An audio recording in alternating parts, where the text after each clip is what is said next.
It has been nearly 500 years since the war between the Hoktak Systems Alliance and the Nakati Imperium began. 500 years of bloody back and forth over the frontier systems, now rendered nearly inhabitable due to constant warfare. Nobody remembers how or even why it started. Popular theories range from either side simply wanting to expand their respective territory to threats and assassination attempts on the other's leadership. Any record of the time was lost during the opening stages, when both sides attacked the other with computer viruses to disable their respective economy. It didn't work. The Alliance and the Imperium were technologically nearly on the same level, and when one developed a new technology, it was not long before it was either stolen by the other side, or it was captured in battle and reverse engineered. It had gotten to the point where the level of technology on both sides was so high that scientists and inventors were struggling to improve on anything. Alliance Council meeting. "Are you insane?" the Zothon council member shouted at the Cathinian council member. "They will be slaughtered like vermin." "I have to agree with my fellow council member there." Another council member, this one from the Ban, stated, "The human fleet, large as it is far too technologically inferior to anything we or the enemy have at our disposal." "Would you all shut up already and listen to the rest of the information?" the human council member, a former general, called out.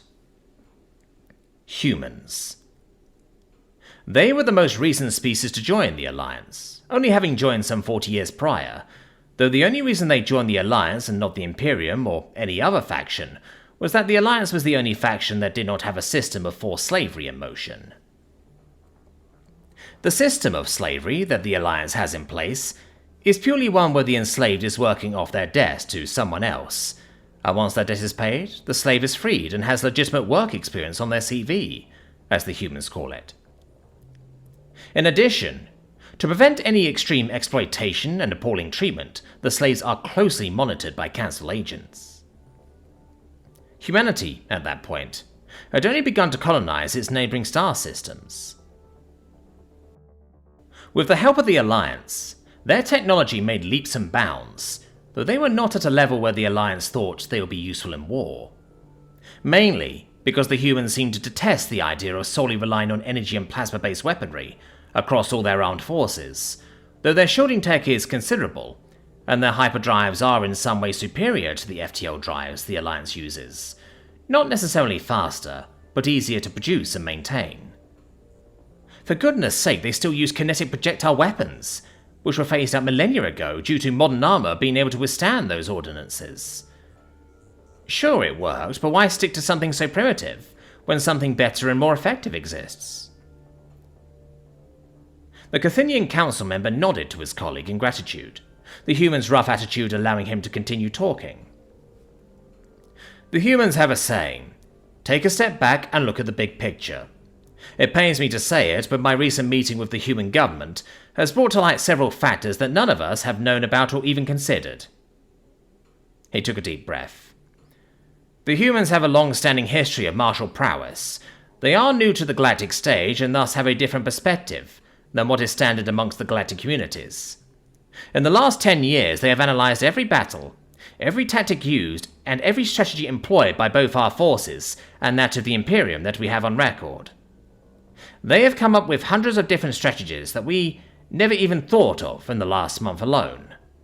Their combat doctrine differs greatly from our own. He looked around the Great Hall, looking at the dozens of individuals staring right back. Remember that one time we invited the humans to a war game? How one single human division managed to hold off against 4 of our divisions, despite the disparity in technology? How they had held the line whilst their allies fled the field? Several council members either flinched or grimaced at the reminder. It had been a slaughter. "Oh, those guys were fresh trainees, not our veteran stock," the human commented. "If our fresh trainees are capable of doing all that, what's stopping you all from accepting the Cathinian council member's proposal? Why not let us prove our mettle?" The man lit his cigarette. "Unless you don't want us to show how Inadequate your military really is. Even if we call on you now, it will take months or even years until... Another council member began. 3 weeks, the human interrupted him, stunning everyone, even the Cathinian council member. In 3 weeks, we'll have a fleet ready for departure. That fast enough for y'all? Numbly, the council member sat down. Good, I gotta go make a call. See you in a bit, the human said, extinguishing his cigarette on his boot, and left towards the communication center. Alright, who is going to support the humans? The Zothon council member asked. The human was so insane that it was contagious. 3 weeks? That was absolutely insane. 2 years later. Humanity's entry into the war wrought a storm all across the galaxy. Why wouldn't it? It took the humans around 2 months to breach the defenses of one of the most heavily defended cities on one of the frontier planets. Another month for them to capture its spaceport, and then another 2 weeks to sort through all the soldiers who gave up after their lifeline was severed. All the while, the human fleet fought for dominance, and it became clear why that human council member was so insane. No, so sure of the odds. Firstly, the humans deployed a total of 100 Army and Marine Corps divisions, each containing at least 15,000 to 20,000 combat personnel, not including support staff, armor, artillery, air force, logistics, etc. Secondly, the human fleet did not fire from a distance. Even they admit that their long-range capabilities are a tad lacking. Instead, they are insane enough to use their hyperdrives to land their ships right in between the Imperium's warships, and proceeded to deliver literal hell upon the Imperial Navy. Thirdly, what no one other than the humans and maybe a few other young species realized was that over the centuries following the abandonment of kinetic weapons in favor for energy-based weapons, the armor that had at one point been impervious to any sort of small kinetic fire had slowly been replaced by armor specifically designed for energy weapons. Of course, the current line of armor was resistant to kinetics, but that was because of fragmentation from artillery explosions.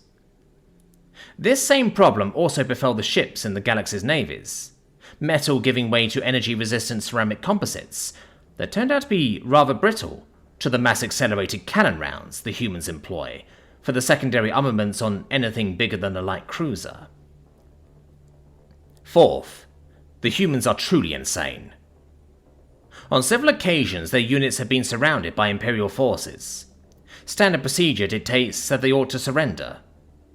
Try telling that to a human, especially one from Ireland, who just had his whiskey flask shot out of his hand. That particular battle was at most a Pyrrhic victory for the Imperium. In the last 2 years, the former frontier systems have become silent, if one were to ignore the terraforming vessels approaching, and leaving the systems, that is.